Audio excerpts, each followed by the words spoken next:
राधे राधे। तो चलिए देखते हैं मैंने राधाष्टमी कैसे बनाई सब कुछ करते हुए। अब हम करेंगे मेरा सबसे फेवरेट पार्ट, कृष्णा का श्रृंगार। मेरे लिए मैच स्टिक जलाना बहुत मुश्किल है। मैंने अगरबत्तियां जलाई ताकि सुगंधित रहे माहौल। उसके बाद मैंने अपने प्यारे प्यारे से कृष्णा को गोद में बिठाया, पहले पहने हुए उनके वस्त्र उतारे, उनके चरणों को धोया धीरे धीरे करके, और फिर मैंने उनका श्रृंगार आरंभ किया। और आपको पता है मैंने उनके लिए नीले कपड़े चुने थे, क्योंकि हमारी प्यारी सी राधा रानी को नीले रंग के वस्त्र बहुत पसंद है। उन्हें नीला रंग ही बहुत पसंद है, क्योंकि हमारे श्याम सलोने भी तो नीले नीले हैं ना। और आपको पता है मेरे पास राधा रानी नहीं थी, इसीलिए मैंने श्री कृष्ण को ही राधा बना दिया। गोपियाँ भी यही किया करती थी, श्री कृष्ण को राधा की तरह से जाती थी और फिर उनसे नृत्य भी कराती थी। और हमारे छोटे कान्हा ठुमक ठुमक के नृत्य करते थे, चाहे फिर उन्हें कितना ही रोना आ रहा हो, पर माखन के लालच में बेचारे को नाच नाच कर गोपियों को दिखाना ही पड़ता था राधा रानी बन के। हमारे कृष्णा भी ना बहुत प्यारे हैं। चलो चलो, मैं तुम्हें अब मेरे प्यारे से गोपू का, मेरे प्यारे से बाबू का दर्शन करा ही देती हूँ। ये देखो हमारे श्याम सलोने कितने सुंदर लग रहे हैं, और बाकी सारे भी। उसके बाद मैंने तिलक लगाया। आज मेरा ऑफिस जाने का भी ऐसे ही प्लान था।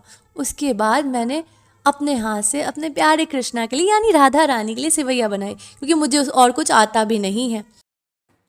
मैंने ना सारे काम करते करते भी इस बात का ध्यान रखा कि मैं राधा नाम का निरंतर जप करती रहूं, क्योंकि उससे मेरे दिमाग का संतुलन बना रहता है।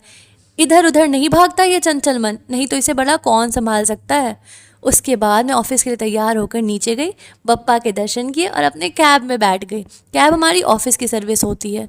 उसके बाद मैंने राधा कृपा कटाक्ष स्तोत्र का भी पूरे रास्ते में ही पाठ कर लिया, क्योंकि हैदराबाद की ट्रैफिक इतनी ज़्यादा होती है कि आप रेंगते रेंगते ही ऑफिस पहुंचोगे।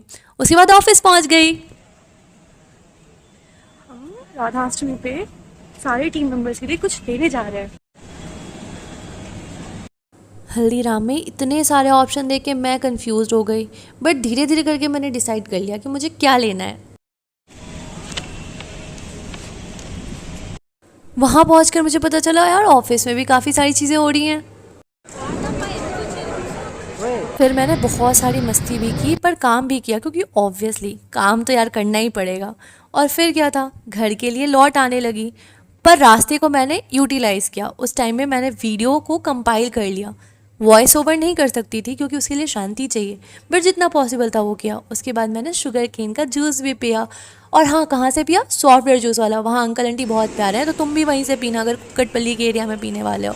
फिर झूमते झूमते गाने पे घर आ गई, और फिर मैंने आरती की तैयारी की दीप जलाकर। फिर से मुझे दिया जलाने में वही मैच स्टिक वाला इशू हुआ।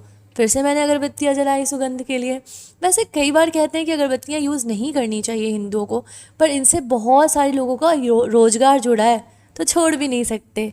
और फिर मैंने प्यारे प्यारे लड्डू को भोग लगाया। अभी के लिए इतना ही। राधे राधे, बाय।